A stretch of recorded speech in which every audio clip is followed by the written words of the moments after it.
আল্লাহ পাক রব্বুল আলামিন তিনি ডাক দিয়া বলেন, নবী আমার, আপনি তাদের জন্য কিছু বলুন। নবীজি বলতে লাগলেন, আসআদুন নাসি বিশাফাআতি ইয়াউমাল কিয়ামা, কিয়ামতের ময়দানে তারা আমি নবীর সুপারিশের ভাগীদার হবে।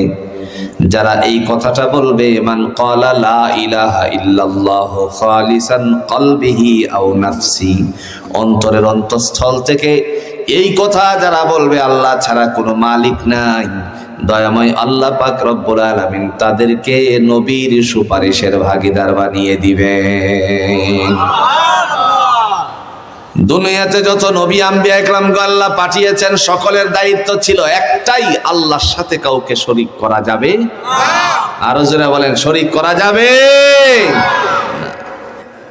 আর আজকে মুসলমান, আমরা নিজেরা মুসলমান হওয়া সত্ত্বেও দেখা যায় আল্লাহর সাথে নামাজও পড়ি, আবার আল্লাহর সাথে মানুষ শরীকও করে। আছে কিনা কোন? মসজিদে নামাজ পড়ে ঘরে গেল, যাওয়ার পর বিবি বলতেছে 10,000 টাকা দাও। বুঝেন, আপনাদের অঞ্চলে গরুর হাট আছে? কথা কন নাকি? আসেনি? 10,000 টাকা দাও। স্বামী বলে, কেন হঠাৎ করে তুমি 10,000 টাকা চাইলি? কখনো তো তুমি চাওনি।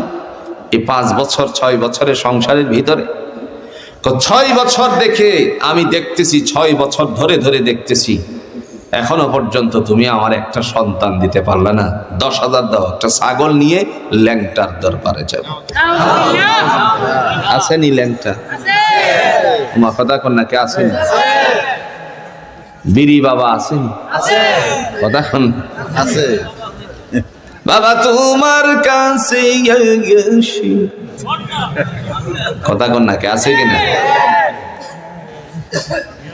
আমার ভাইরা, দুনিয়ার জমিনে শিরকের গুনাহ মাফ করে না কে? নামাজের ভিতরে আমরা পড়েছি, ইয়াকা না'বুদু ওয়া ইয়াকা নাস্তাঈন, আল্লাহ তোমারই ইবাদত করি এবং তোমারই কাছে সাহায্য চাই। যদি ইবাদত আল্লাহর জন্য হয়ে থাকে, সাহায্য যদি আল্লাহর কাছে আমরা চেয়ে থাকি, তাহলে কষ্টিংকালেও মাজারে বান্দা যেতে পারে নাকি? দুনিয়ার সব গুনাহ মাফ হয়ে গেলে শিরকের গুনাহ মাফ করবে না কে? দলিল আছে? আপনার ঘরের কোরআনের দলিল, সূরাতুন নিসা 48 নম্বর আয়াতের ভিতরে আল্লাহ সুবহানাহু ওয়া তাআলা দলিল পেশ করেন, ইন্নাল্লাহা লা ইয়াগফিরু আন ইউশরাকা বিহি ওয়া ইয়াগফিরু মা দুনা যালিকা লিমান ইয়াশা ওয়া মান ইউশরিক বিল্লাহি ফাকাদ ইফতারা ইসমান আযীমা।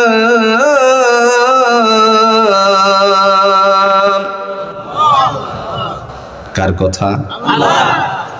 আল্লাহ বলেন, নিঃসন্দেহে আমি তাকে ক্ষমা করি না যে আমার সাথে শরীক করে।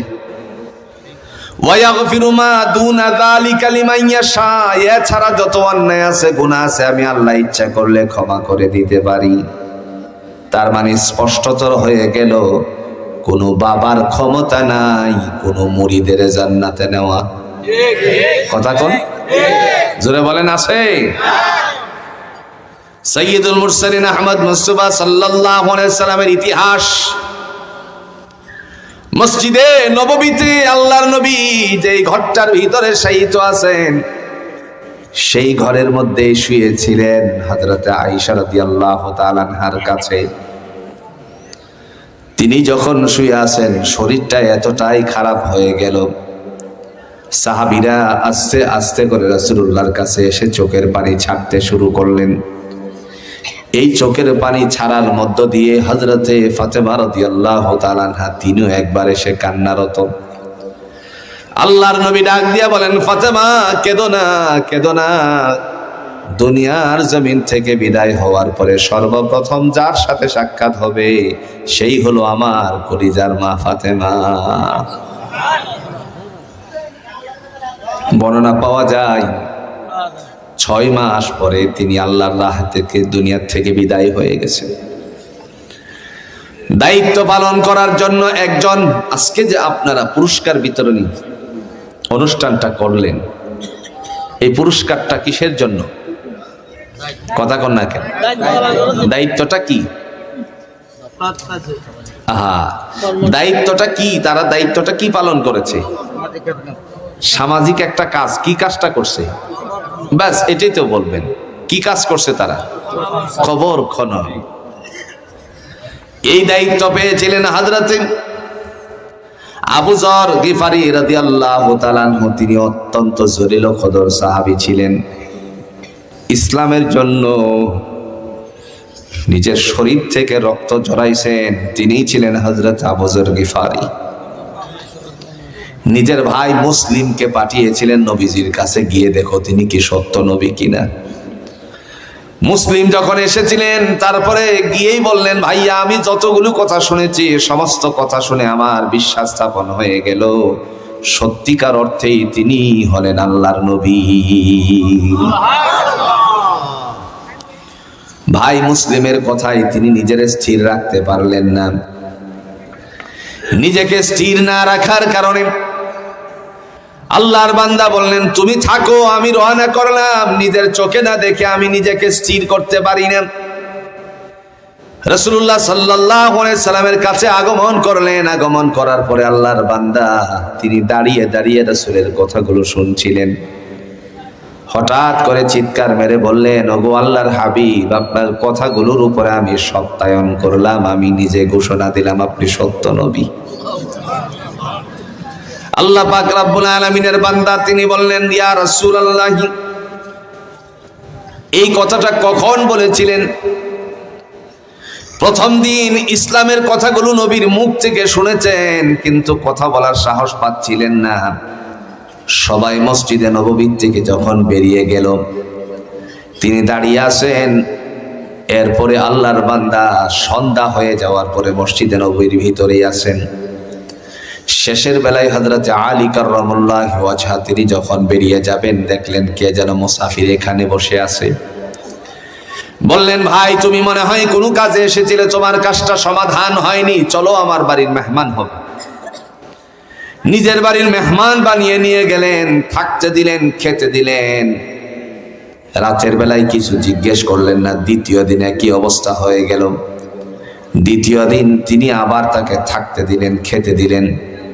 তৃতীয় দিনে কি অবস্থা হয়ে গেল? তৃতীয় দিনেও থাকতে দিলেন, খেতে দিলেন। এবার রাতের বেলায় জিজ্ঞেস করলেন, ভাই তুমি কেন এসেছিলে?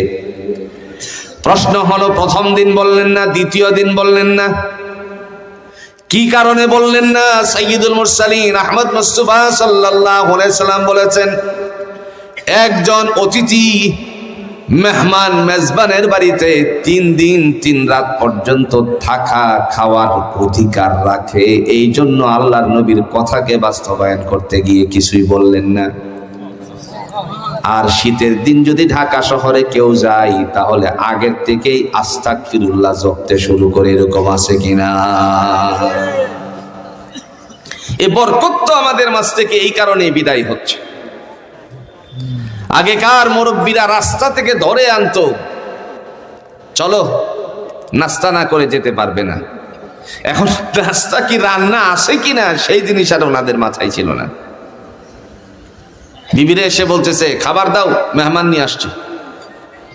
বিবিও রাগ মানে ভয়ের কারণে খাবার এনে দিছে তার সামনে। আর এখনকার বিবি হলে, কথা বুঝছেন তো, আগের জন ছিল পুরুষ আর এখন পুরুষ হয়ে গেছে নারী। আগের জনেরা কি ছিল? পুরুষ ছিল। 2টা 3টা বিবি থাকতো, 2 জন 3 জন রাস্তা নয়। এটা আমার বাস্তবতার থেকে আমি দেখছি, যেটা আমার বাস্তবতার থেকে আমি দেখছি। আমার 2 জনই খেচের কেস লাগতো। যখন দেখতাম বাবা আসতেছে, সব সোজা হয়ে গেছে। কথা বুঝছেন না? 2 জন খেস করে লেগে গেছে। হাই হাই করলোটা কি?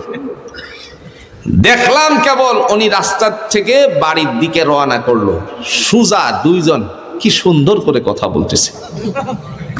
হেরা ছিল পুরুষ আর আরা হইলাম ফিতা। বুঝছেননি? শরীফ থেকে শরীফা আগেই আমরা হয়ে গেছি। কথা বুঝছেন কিনা ভাই? আমার ভাইরা, কথা বলার উদ্দেশ্য হলো মহান আল্লাহ রাব্বুল আলামিনের বান্দা তিনি বললেন, ভাই এখন কেন তুমি বলতে পারো কেন এসেছিলে? তিনি বললেন, আবু যর, আমার এই জীবনের নিরাপত্তা যদি দিতে পারেন তাহলে আপনার সাথে কথাগুলো বলতে পারি। হযরত আলী কাররামাল্লাহু ওয়াজহা বললেন, শোনো, জীবনের নিরাপত্তা দেওয়ার মালিক শুধু আল্লাহ, আমি নয়। আমি শুধুমাত্র তোমার জন্য প্রাণান্তর চেষ্টা করে যেতে পারি যেন তোমাকে কেউ আক্রমণ না করে। মুহূর্তের ভিতরে বললেন, তাহলে শোনো, আমি আমার ভাই মুসলিমকে রাসূলুল্লাহর কাছে পাঠিয়েছিলাম, কি আসলেই কথা বলেন সেগুলো শুনতে। সমস্ত কথাগুলো শুনে আমার কাছে যখন গেল, আমি তার কথায় মনস্থির করতে পারলাম, মানে মনটারে ধরে রাখতে পারলাম না। নিজেই চলে আসলাম গিফারা নামক স্থান থেকে।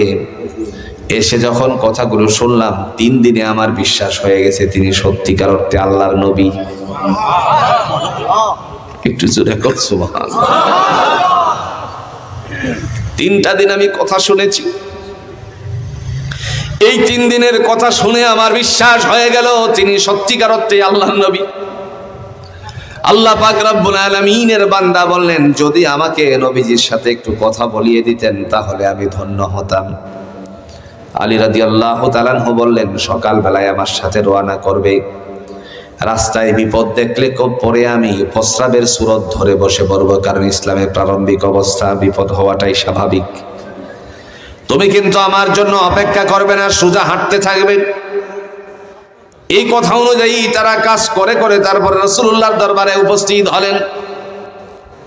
গিয়ে বললেন, ইয়া রাসূলুল্লাহি, তার নাম হলো আবু যর, গিফারা নামক স্থান থেকে সে এসেছে, আপনার কাছে কালিমা পড়বে, সে কি বলতে চায়। নবীজি বললেন, কি বলতে চাও? বিস্তারিত কথাগুলো বললেন। তিনি বললেন, ওগো আল্লাহর হাবিব, আমি আপনার কাছে কালিমা পড়ে মুসলমান হতে চাই। রাসূল বললেন, তাহলে পড়ো। আশহাদু আল্লা ইলাহা ইল্লাল্লাহ ওয়া আশহাদু আন্না মুহাম্মাদান আবদুহু ওয়া রাসূলুহু। মুসলমান হয়ে গেছে। দাম বাড়ছে না কমছে?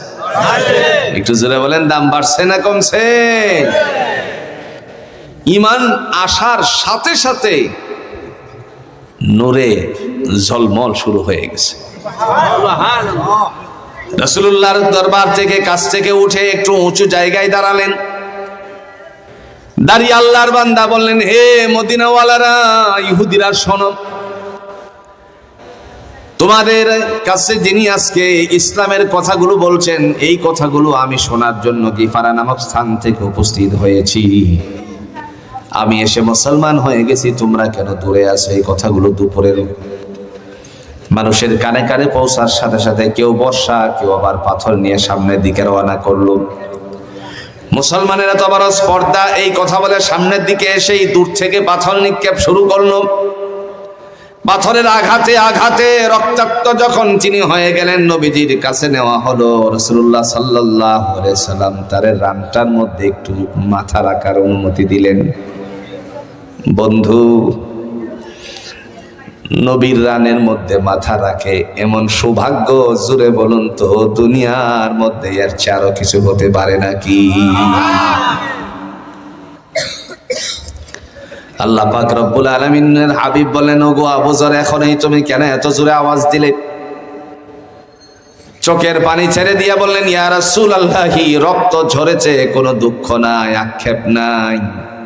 শুধুমাত্র দিনের নবী যদি এই কথা বলে, হাসরের ময়দানে তার সাথে করে জান্নাতে নিয়ে যাবে। দিনের নবী যদি এই কথাটা বলে, হাসরের ময়দানে রাসূল আমারে জান্নাতে নিয়ে যাবে, তাহলে আমার জীবন ধন্য হয়ে যাবে। সাথে সাথে আল্লাহর নবী একটা উত্তর দিতে পারতেন, অবশ্যই নিয়ে যাব, এই কথাটা বলতে পারতেন, কিন্তু রাসূল বললেন না।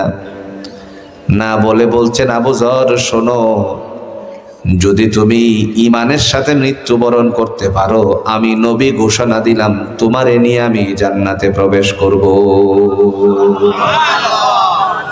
শর্ত লাগিয়ে দিয়েছেন, ঈমানের সাথে মৌত হতে হবে। আর আজকে আমরা ঈমানটারে নষ্ট করতেছি মাজারে গিয়ে, ঠিক কিনা বলেন?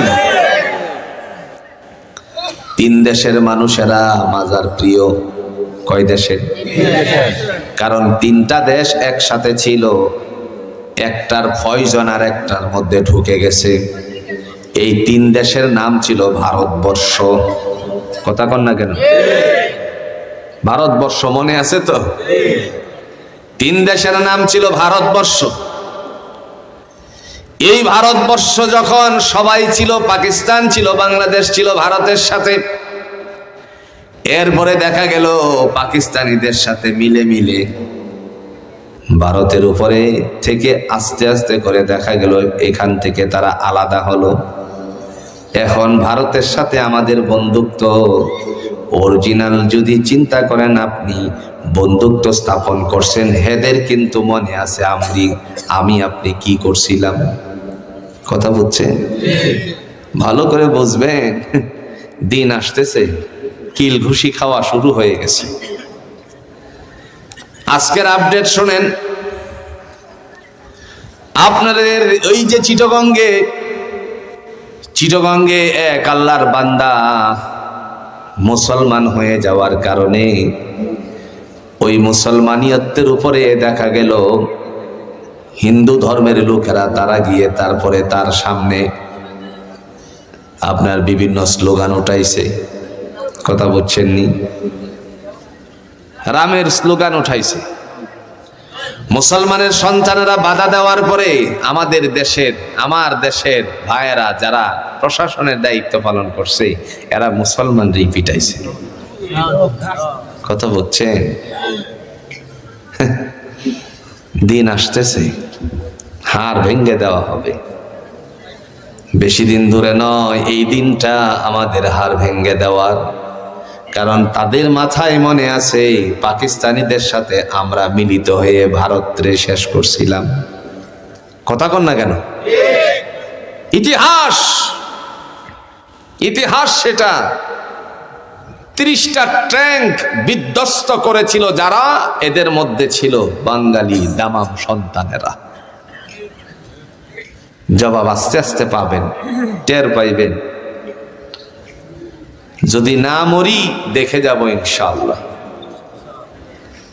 এখনো যদি আপনি তালাশ করেন সচিবালয়ে, দেখবেন মুসলমানের সন্তান যদি থাকে 3 জন আর ওদের লোক আছে 12 জন। কথা কন না কেন? এখন যদি আপনি তালাশ করেন পাসপোর্ট অফিসে, কোন অফিসে? বিশ্বাস হয় না? যদি মুসলমানের সন্তান পান 5 জন, তাদের পাবেন 22 জন। যদি আপনাকে বলি বাংলাদেশে মাদ্রাসা শিক্ষা বোর্ডের প্রধানকে, উত্তরে কি দিবেন? কোন আল্লাহর ওলি বসে আছে? কথা কন না কে? যদি বলি শিক্ষার মূলনীতি, ওই নতুন কারুকলাম কারা তৈরি করেছে? মনে হয় শাহ দালাল ইয়ামানি এসে তারপরে করছে। কথা কন না কেন? এদেরও নাম খুঁজে পাবেন হেরাই, নাকি না? আস্তে আস্তে করে বুঝবেন, যদিও ঘুমাইতেছেন বুঝবেন ইনশাআল্লাহ। আমার ভাইরা, কথা বলার উদ্দেশ্য হলো এই 3 দেশের মানুষেরা শিরকের সাথে বেশি লিপ্ত। কারণ এক দেশের মানুষ আরেক দেশের সাথে, 3 দেশ একসাথে ছিল তো পয়জন ঢুকে রয়েছে। এবার আপনাদের কাছে প্রশ্ন, যারা হজ করেছেন অথবা দীর্ঘদিন সৌদি আরবে ছিলেন, আল্লাহর নবীর রওজার চেয়ে বড় মাজার দুনিয়াতে আরো আছে নাকি? কথা কন না কেন? হাজিরা লাইন ধরেছে, রিয়াদুল জান্নায় 2 রাকাত সালাত আদায় করবে। কয় রাকাত? 2 রাকাত। কিন্তু বাঙালি যে চালাক, বাঙালি কি চালাক, রিয়াদুল জান্নায় গিয়ে 2 রাকাতের আল্লাহু আকবার, নিয়ত বানছে। 2 রাকাত শেষ হওয়ার সাথে সালামটা ফিরাই, তখন সর্তা যারা পুলিশ যারা থাকে তারা তো বের করে দিবে, প্রশাসনের লোকেরা তো তাকে বের করে দিবে, তোমার 2 রাকাত হয়েছে, পিছনের লোকেরা আছে তাদেরকে সুযোগ করে দাও। বাঙালি সুযোগ পেয়ে আবার 2 রাকাতের নিয়ত। আমি মনে ভুল বলছি, আমি কি ভুল বলছি? এটা আমার দেখাশোনা যা তার থেকে বলছি। এরপরে সালাম ফিরানোর সাথে সাথে আপনার পুলিশের ভাইরা যারা দায়িত্বশীল তারা বলতেছে হাজি হাজি হারাক, আস্তে আস্তে বলতেছে ডিজাইন থেকে ওমা পুলিশ হেরে ঠেলে। আল্লাহ আকবার। এখন পুলিশ করবেটা কি? নামাজি তো নামাজের মধ্যে বিঘ্নতা যদি ঘটায়, ওমান আযলামু মিম্মান মানাআ মাসাজিদাল্লাহ, আল্লাহর কোরআন বলছে তার চেয়ে জালেম অত্যাচারী কেউ হতে পারে না যে নামাজির নামাজে বিঘ্নতা ঘটায়। এই তো পড়ছে কোরআনের পেছন, কথা কোন ঠিক কিনা? ওখান থেকে যখন বেরিয়ে আসে, 3 দেশের মানুষেরা আবেগ প্রিয়, যার কারণে তারা হাতটাকে একটু উঁচু করতে চায়। অনেকে এরকম আছে যারা শিরকের সাথে লিপ্ত। আল্লাহ বলেন কোরআনুল হাকিম দিয়ে, হে জগতের মানুষেরা শোনো। জগতের মানুষদেরকে সূরাতুল ইউসুফের 106 নম্বর আয়াতের মধ্যে তিনি ঘোষণা দিয়েছেন, মানুষের মধ্যে অধিকাংশ মানুষ তারা ইবাদত করে, আল্লাহর হুকুমের গোলামিও করে, আবার শিরকও করে। ঠিক না বলেন? হজ করা ইবাদত কিনা? কোন যারা কোন ইবাদত কিনা? আল্লাহ বলেন ওয়ামা ইউমিনু আকসারুহুম বিল্লাহি ইল্লা ওয়া হুম মুশরিকুন। মানুষের মধ্যে কতক মানুষ ইবাদত করে আবার কি করে? শিরক করে। হজ করা ইবাদত, ওখানে গিয়েও শিরিক করে। আপনারা বলতে পারেন এটা আবার কেমন কথা? এই যে বুঝাইলেই বুঝবেন। আল্লাহ রাব্বুল আলামিনের হাবিব বলছেন এরা হলো জিয়াফাতুল্লাহ, আল্লাহর মেহমান। কিং আব্দুল আজিজ গেট দিয়ে ঢোকার সময় উপরে ইলেকট্রিক লাইটে লেখা আসে জিয়াফাতুল্লাহ, আল্লাহর মেহমান। আবার দেখা গেল মসজিদ থেকে, হেরামের থেকে, আল্লাহর ঘর থেকে নামাজ পড়ে যখন আবার তার বাসার দিকে যায়, হোস্টেলের দিকে যায়, ওই সময় গিয়ে মেসপালায় কবুতর চত্বরে কবুতরের খাওয়া এইগুলো গমের অথবা খাদ্যগুলি পকেটে নেই। আমি একজনকে জিজ্ঞেস করলাম কি ব্যাপার, কবুতরে খাইছে, এটা আপনার পকেটে যাচ্ছে কেন? উত্তরে বলল আমার মেয়ে ফোন দিয়েছে, তার বান্ধবীর বাচ্চা হয় না, বলছে এটা কিছু নিয়ে যাওয়ার জন্য। এটা নিয়ে গেলে ওটা সে খাবে, তারপরে তার বাচ্চা হবে। আর একটু আস্তে কর নাউজুবিল্লাহ। তাহলে হজ করা ফরজ, আবার হজটারে মক্কাতে রাখি আসার জন্য সে নিজেই নিজের থেকে তৈরি করতেছে। ঠিক না? কোন আমি বললাম ভাই আপনি কি আপনার হজকে বাংলাদেশে নিতে চান না নাকি? হুজুর কি কোন, 7.5 লাখ টাকা কষ্ট করছি, বুঝছেননি কি কোন হুজুর? হ্যাঁ, আমি বললাম আপনি কি এই হজকে জেদ্দায় রেখে যেতে চান নাকি? না না না, কিভাবে জেদ্দায় রাখবো, কেমনে জেদ্দায় রেখে যেতে হয় বা জেদ্দায় পড়ে থাকবে কি কারণে, তিনি এই কথা জানতে চাইলে আমি বললাম আল্লাহ পাক রব্বুল আলামিন সূরাতুল ইউসুফের 6 নম্বর আয়াতের মধ্যে ঘোষণা দিয়েছেন, হে জগতের মানুষেরা শোনো, ওমা ইউমিনু আকসারুহুম বিল্লাহি ইল্লা ওয়া হুম মুশরিকুন। ঘোষণা কার? মানুষের মধ্যে অধিকাংশ মানুষ ইবাদত করে আবার কি করে? শিরক করে।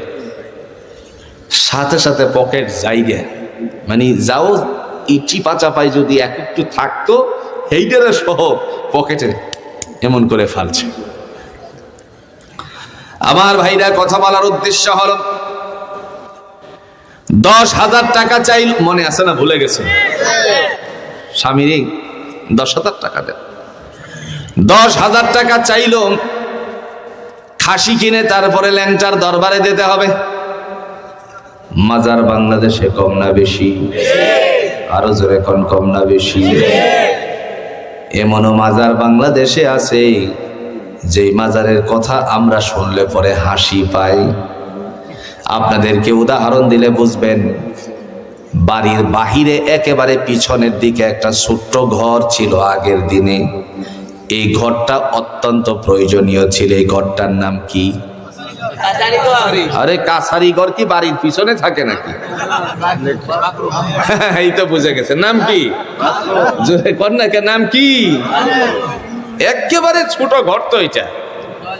নাম কি? এটা কি বাড়ির সামনে থাকতো না পিছনে থাকতো? এখন তো ঘরে ঘরে না, মাশাআল্লাহ। কিন্তু মেডিকেল সায়েন্স কি বলে জানেন? আমি আপনাদেরকে বললেও লাভ নাই, আমারও তো একই হালত। আপনাদেরকে বললেই বা কি হবে? সব দল এই দলের আওতাভুক্ত হয়ে গেছে। মেডিকেল সায়েন্স বলে, চিকিৎসা বিজ্ঞানীদের তত্ত্ব হচ্ছে টয়লেট যত দূরে থাকবে হেঁটে যাওয়ার এবং আপনার ব্যাগের কারণে আপনার পুরো শরীর আল্লাহ তাআলা সতেজ করে তাকে ক্লিয়ার করে দিবেন। আর এখন টয়লেটে বসে বসে বিড়ি খায়। নাই মানে ভুল বলে ফেলছি মনে হয়। আমি একটারে জিজ্ঞেস করলাম, এই তুই করলে এটা কি? পুরা টয়লেট ধোঁয়া আসেনি? ধোঁয়া আসেনি? আমারে কই, হুজুর এটা টান না দিলে আমার টয়লেট হয় না। কি আশ্চর্য ধরনের কথা! এর বিড়ি খোর হুজুরে কোন তো বাংলার জমিনে আছে কিনা? আপনাদের এলাকায় আলহামদুলিল্লাহ ওটা সব বিড়ি বাবার দরবারে। কেউ টানে গল্লিপ, কেউ টানে বেনসন, কেউ বা টানে পালমান। মদ গাঁজা হিরোইন নিশিরাতে খেয়ে কেউ রাস্তায় করে টালমান। ডিগবাজি খাই হাই দিনে দিনে বদলাই এই মানুষের হালচাল। ডিগবাজি খাই হাই দিনে দিনে বদলাই এই মানুষের হালচাল। ওরা শয়তানের দলবল, ওরা ইবলিসের দলবল। রাগ করে ফেলছেন, থাক না না, এটা বলা যাবে না। ধূমপান বিষপান জানে না কোনজন, এই কথাটার মানে জেনে শুনে আরো বেশি বেশি করে আবুল বিড়ি টানে। আপনাদের অঞ্চলে কোন বিড়ি চলে? ধূমপান বিষপান জানে না কোনজন, এই কথাটার মানে জেনে শুনে আরো বেশি বেশি করে আকিজি বিড়ি টানে।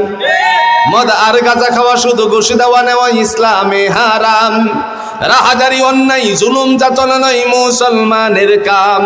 ওরা ধনে বলে সবল, ওরা ধনে বলে সবল, ওরা নামায়া কামের দল, ওরা শয়তানের দলবল, ওরা ইবলিসের দলবল।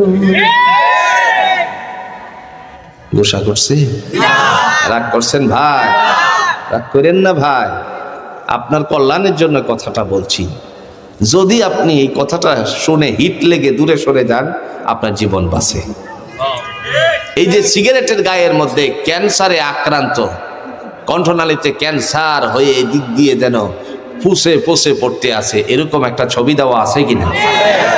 আমার বিশ্বাস, আমি বুঝদার হওয়ার পর থেকে অদ্যাবধি পর্যন্ত কোনো একটি সংসদ অধিবেশনের মধ্যে সিগারেটের দাম কমছে বলে আমার জানা নাই। কথা কন না কেরে আমার ভাইরা। আল্লাহ পাক রব্বুল আলামিন তিনি ডাক দিয়ে বলেন, হে জগতের মানুষেরা শোনো, আমি আল্লাহর সাথে কাউকে শরীক করবে না। কার কথা? 10,000 টাকা নিয়ে খাসি নিয়ে দৌড় মারছে। আমি আমার বোনদেরকে বলি, আল্লাহর কোরআনটার দিকে একটু তাকান।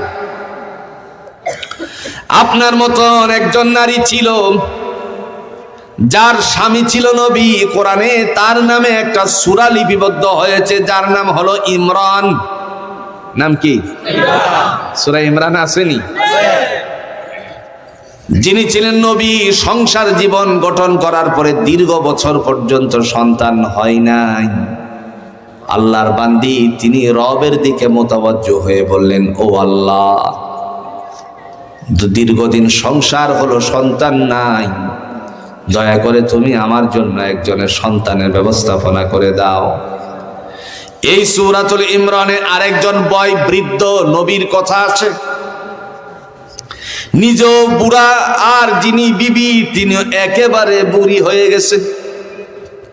সেই নবীর নাম হলো হযরত জাকারিয়া আলাইহিস সালাতু ওয়াস সালাম।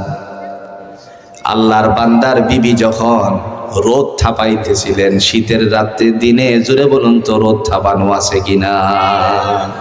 শীতের দিন রোদ থাপাইতেছে, মাথাতে এত সুন্দর করে ঘুমটা দিছে। এই সময় জিবরাইল আমিন এসে উপস্থিত। জিবরাইল আসতেছে দেখে মাথা আরো ডাকছে, কিন্তু কানেরে কি করছে? কথা কনা কেরে কান ডাকছে, কান ঢাকছেন, কান রে খোলা রাখছেন।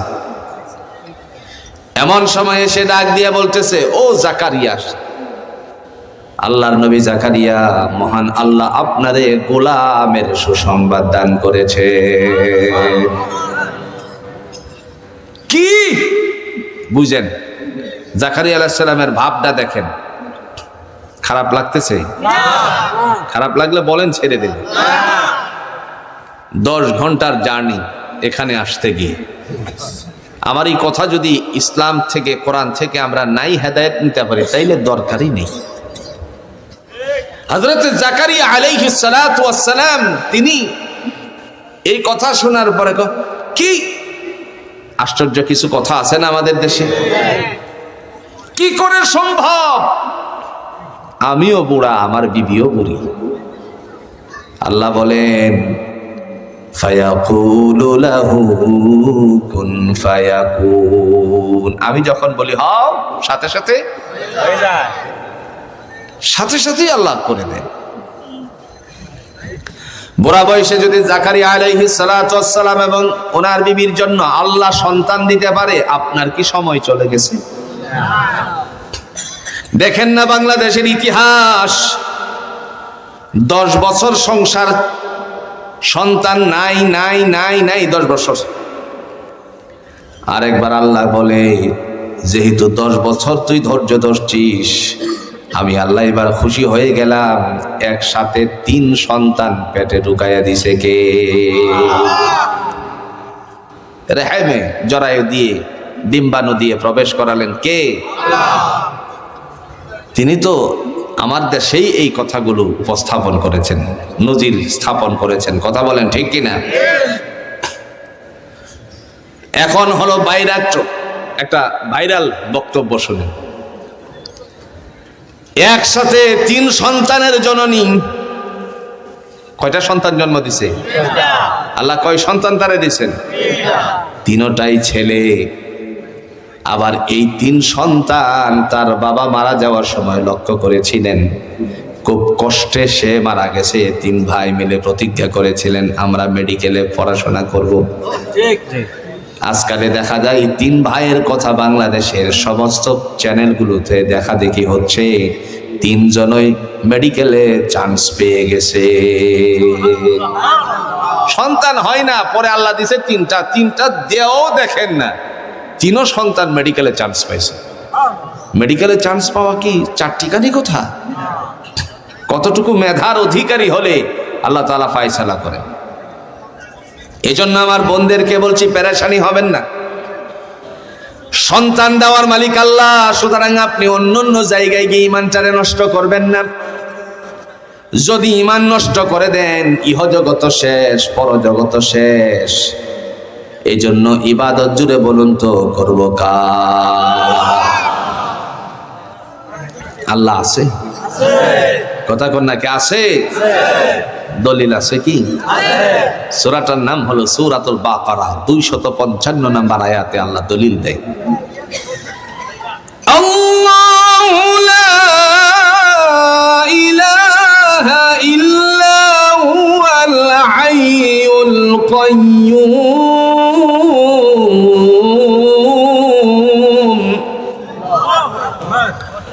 আমি হলাম এমন সত্তা যার সাথে কোনো অংশীদারিত্ব নাই। আল হাইয়ুল কাইয়্যুম, তিনি চিরঞ্জীব, চিরস্থায়ী ছিলেন, আছেন এবং থাকবেন। এই জন্য হুকুম পালন জুড়ে বলুন করব কার? সাইয়্যিদুল মুরসালিন আহমদ মুস্তাফা সাল্লাল্লাহু আলাইহি ওয়াসাল্লাম জাতির সামনে আল্লাহর কথা উপস্থাপন, এক আল্লাহর কথা বলার কারণে আবু জাহেল গোষ্ঠীরা তারা এসে বলছিল, হে আহমদ শোনো, তুমি যার কথা বলছো তারে বাদ দাও, 1 মাস আমরা নিজেরা সমাজতার মধ্যে আসি, 1 মাস আমাদের রবের লাত উজ্জা মানাতের কথা তুমি বলবা, আর 1 মাস কিংবা 1 সপ্তাহ তোমার আল্লাহর কথা বলবো। রাসূলুল্লাহ সাল্লাল্লাহু আলাইহি সাল্লাম নীরব হয়ে গেলেন। আল্লাহ ডেকে বলেন, নবী আমার আপনি নীরব কেন? জানিয়ে দেন তাদেরকে আমি তো আপনার দোস্ত আছি। জিবরাইল উপস্থিত, বলতে লাগলো, কুল ইয়া আইয়ুহাল কাফিরুন লা আ'বুদু মা تعبدون ولا أنتم عابدون ما أعبد ولا أنتم عابدون ما عبدتم كتاكا قل নবী আপনি বলেন, ইয়া আইয়ুহাল কাফিরুন, হে অবাধ্যচারী দলেরা, লা আ'বুদু মা তা'বুদুন, তোমরা যার গোলামি করো আমি তার গোলামি করি না, আমি যার দাসত্ব করি তোমরা তার দাসত্ব করো না, গোলামি করো না। তার মানে ইবাদত আমরা জোরে বলুন তো করব কার? সমস্ত নবীদের কাজ হলো এক আল্লাহর দিকে ডাকা। জাতির পিতা জোরে বলুন তো সেই নবীর নাম কি? একটু জোরে কই, জাতির পিতার নাম কি? না কোনো সন্দেহ আছে? মিল্লাতা আবিকুম ইব্রাহিম আলাইহিস সালাতু ওয়াস সালাম, মুসলিম মিল্লাতের পিতা হযরত ইব্রাহিম আলাইহিস সালাতু ওয়াস সালামকে আল্লাহ দুনিয়ায় পাঠিয়েছিলেন। ছোট্ট সময়ের ইতিহাস। যখন তিনি একটু করে বুঝতে শিখলেন, জাতির মানুষরে দেখলেন তারা দেবতা পূজা করে। কোন পূজা? আরো জোরে।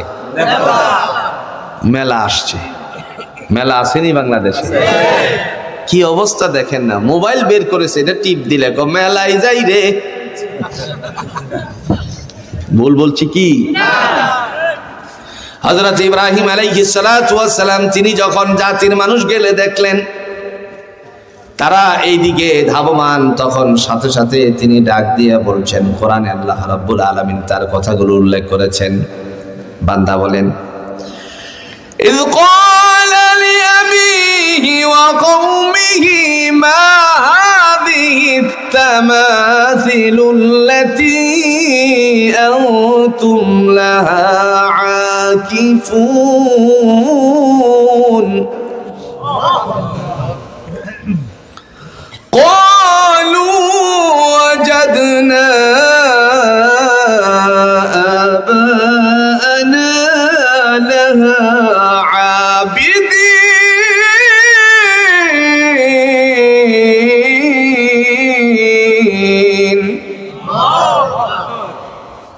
সূরাতুল আম্বিয়াতে আল্লাহ রাব্বুল আলামিন তিনি ডাক দিয়া বলছেন, আমার খলিল ইব্রাহিম পিতা এবং সম্প্রদায়ের লোকদেরকে ডেকে বলল, ও আমার আব্বা, ও সম্প্রদায়ের লোকেরা, মা হাদিহি তামাসিল, ওই যে দেখা যায় দেবদেবী, এগুলো কি? আল্লাতী আনতুম লাহা আকিফুন, যার দাসত্ব গোলামি আপনারা করছেন। বাবা একটা সুন্দর জবাব দিল। এই সুন্দর জবাবটা একটা উদাহরণ দিলে সহজ করে বুঝবেন। মুসলমানের মধ্যে জোরে বলুন তো পিসাব আছে কিনা? জোরে কন্যা কেন? হিন্দুদের মধ্যে ঠাকুর আসেনি? বছরে ঠাকুর মশাই আসে গ্রামে, নিমন্ত্রণ করছে একজনের বাড়িতে। বিবিরে বলতেছে, বিবি আমার ঠাকুর মশাই আসবে, খাবারের কিন্তু ভালো আয়োজন হোক। আমি যাচ্ছি বাজারে, লালমাইতে যাচ্ছি, নাল ঘরে যাচ্ছি, বা বড় বাজার আপনাদের যেখানে আছে মনে করেন, ওখানে যাচ্ছি। যাওয়ার পর আনুষঙ্গিক সব কিনলো, মাছ কিনলো, তরি তরকারি কিনলো, দেশি মুরগি কিনলো, হাঁস কিনলো, কবুতর কিনলো, এ সব কিনলো। এমত অবস্থায় আল্লাহর বান্দিকে এনে দিলেন যে তুমি এগুলো প্রস্তুত করো, আমার ঠাকুর মশাই খাবে আজকে। যখন সময় হলো খাবারের, সমস্ত খাবারগুলো আস্তে আস্তে করে সামনে গেল, কিন্তু সুন্দর একটা মুরগ যে এনেছিল, এই মুরগের তরকারিটা সামনে আসে না। সব দিতেছে স্বামী, এরপরে বলতেছে, বুঝেন বুঝেন, আমার চেহারার দিকে তাকান, মানে এর দ্বারা কি বুঝাইছে? মোরগ কই? বিবি ওই দিক থেকে বলে যে হাতে ইশারা দিল, আসেন। শোনেন, বিরাট সর্বনাশ হয়ে গেছে। কি? আমি যখন বাহির বাড়িতে গিয়েছিলাম, ওই যে ছোট ঘরটার কথা মনে আছে তো, বাহির বাড়িতে যখন গিয়েছিলাম তখন বিড়ালে এসে তো ওই ঢাকনা ফেলে দিয়েছে। যদিও গরম তরকারি খাই নাই, লালা তো পড়তে পারে, এটা আবার ঠাকুর মশাইরে দেয় কেমনে? এই চিন্তা করে তিনি এটাকে আর দিল না। ঠিক আছে, উনিও ভদ্রলোক মানুষ, ভালো মানুষ, আর যদি রাগী হতো নাকের মধ্যে একটা মেরে দিত। তুই গেলে কেন এই সময়ের মধ্যে? ঠিক না গণ? এমন অবস্থায় ঠিক আছে, বলতেছে ঠাকুর মশাই আপনার জন্য বাজার থেকে একটা বড় মুরগ ধরে এনেছিলাম, কিনে এনেছিলাম, দুর্ভাগ্য আমার, আপনারে খাওয়াতে পারলাম না, এই দুর্ঘটনা ঘটে গেছে। তো আগামী বছর আমার বাড়িতে যখন আপনি আসবেন, মানে এই এলাকায় যখন আসবেন, আপনি আমার বাড়িতে আবারও প্রথম নিমন্ত্রণটা রাখবেন। ঠিক আছে। বছর ঘুরে আসার পর বিবিরে বলতেছে, বিবি হে, বিড়াল কোথায়? কারণ বিড়ালে কি করছিল? জোরে কন্যা কি করছিল? ডাকনা ফেলায় কি দিছিল? মুখ দিছিল। বিবি বলতেছে, এই যে বিড়াল, আগে এটারে ধর। বিড়াল ধরছে, ধরার পরে এটারে গলার মধ্যে রশি দিয়ে আটকাইছে। আবার এই রশি দিয়ে আটকিয়ে শেষ নয়, আপনার চৌকির পায়ার সাথে কি করছে? বান্ধিয়ে রাখছে। তার যে বাচ্চারা ছিল, সেই বাচ্চাগুলো দেখতে লাগলো প্রতি বছর ঠাকুর মশাইকে যখন নিমন্ত্রণ করে, মা বাবা কি করে? জুড়ে কন্যা বিড়ালের কি করে? বান্ধিল। এটা দেখতে দেখতে তারা বড় হলো। যখন তাদেরও ঠাকুর মশাই হলো, তাদের বিবিরে বলে, বিবি বিড়াল কই? কই যে ধর, আগে ধরছে, ফায়ার সাথে বাঁধছে। এখন আপনারা বলেন, বাবা মা বাঁধছিল কোন কারণে? ঢাকনা ফেলানোর কারণে। আর ওরা বাঁধতেছে কোন কারণে? ব্যাস, এটাই হলো কোরআন থেকে প্রমাণ। হযরত ইব্রাহিম আলাইহিস সালামের পিতা তিনি ডাক দিয়া বলছেন, যখন প্রশ্ন করলো, মা হাযিহি তামাসিলুল্লাতী আনতুম লাহা আকিফুন, এগুলো কি যার দাসত্ব গোলামি তোমরা করছো? এবার বাপ দাদার দিকে চালায় দিছে। ক্বালু ওয়াজাদনা আবা'ানা লাহা আবিদিন।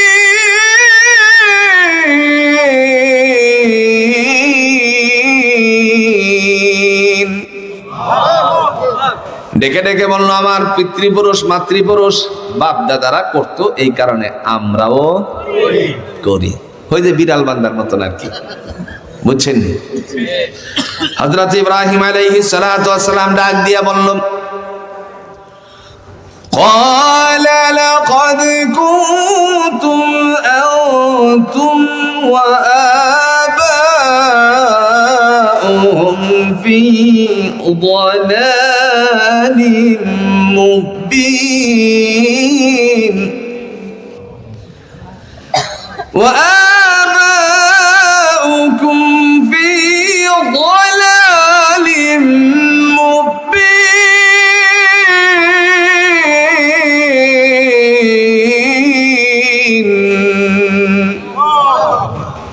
তিনি ডেকে বললেন, তোমরা এবং তোমাদের বাপ দাদারা প্রকাশ্য গুমরাহির মধ্যে লিপ্ত আছো। সুবহানাল্লাহ কইতেন। এই সময় কিছু মানুষেরা ডেকে ডেকে বলে, কি এরকম হয় কি হয় না? কথা কন না, কে হয় কি হয় না? কি তাহলে তুমি কোন দেশের খুরমা আইছো? ইব্রাহিম আলাইহিস সালামকে ধিক্কার জানালে তিনি উত্তরে বললেন, قال بل ربكم رب السماوات والأرض الذي فطرهن وأنا على ذلكم من الشاهدين।